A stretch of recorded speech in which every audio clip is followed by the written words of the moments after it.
With school returning, youth sports gearing up for the fall seasons, but with growing injuries, parents are now more alert than ever as they take their kids to and from the field. Now, how can you make sure your child avoids a sports injury?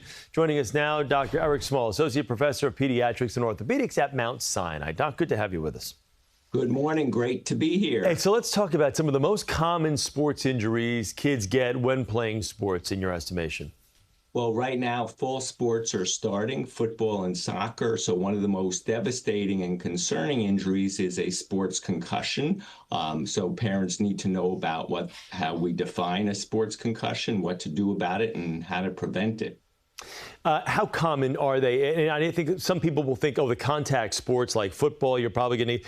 But soccer is popular. I coach football and just went through mandatory concussion protocol training just the other night to be able to recognize when a kid has had a concussion or when he needs to go see the doctor. But what, to you, is that the most popular? That's the most common overall injury in a contact sport. But we have other injuries. The most common injury overall is an ankle sprain. And when we look at concussions or musculoskeletal ankle sprains, we look at three parts to the recovery: the acute phase, decreasing pain symptoms, then the active phase, getting them better, rehabbing them, getting their range of motion, getting their cognition back, and thirdly, maintenance, how to prevent concussions or how to prevent ankle sprains from happening again. You've kind of one of those interesting dilemmas in that a lot of kids, of course, will want to race to get back on the field, and some parents want to race to get their kids back on the field. But especially with concussions and sprains or obviously breaks, that's a little bit of a different format. There is a protocol. There are there are different levels with which you need to pass before you can be given clearance to get back on the field. There's concussion protocol, but new research shows not getting back to sport right away, but getting it back to light aerobic activity is important to diminish the symptoms. But a child, an adolescent, or a young adult should not return to a sport unless they've gone through a minimum progressive 5-day return to play protocol, which would be day 1, light activity, biking, day 2 would be running, day 3, running calisthenics, day 4, non-contact sport, non-contact drills, football or soccer, and then day 5 would be full contact, making sure that after each stage there are no symptoms that they can progress. Let me ask you how parents can reduce the risk of injuries and prevent their kids from being hurt on the field of play.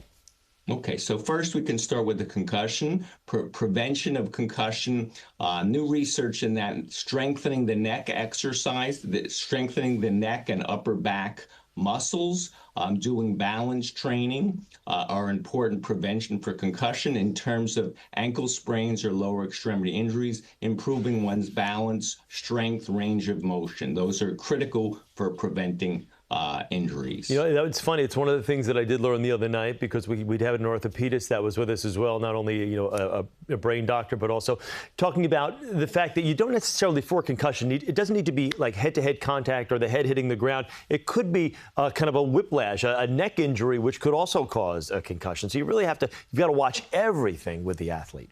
That is an excellent point. 90% of concussions do involve trauma to the head, but about 10% involve trauma to the chest or shoulder where there is a whiplash or a contre-coup or a force to the brain. It's not a direct blow to the face or to the head. So that's an excellent point. Let me ask you about just do's and don'ts for sports injuries. If you had to give advice to parents or athletes that are of age to make the decisions on their own, what would you tell them?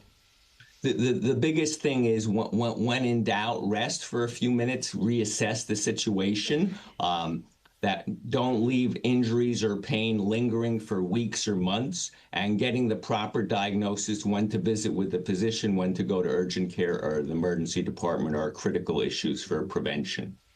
Doc, thank you very much. Dr. Eric Small, Associate Professor of Pediatrics and Orthopedics at Mount Sinai. We thank you for taking a few moments for us. Thank you for having me. Good luck. You got it. Thanks so much. And for more tips on how to avoid a sports injury, head over to CBS New York.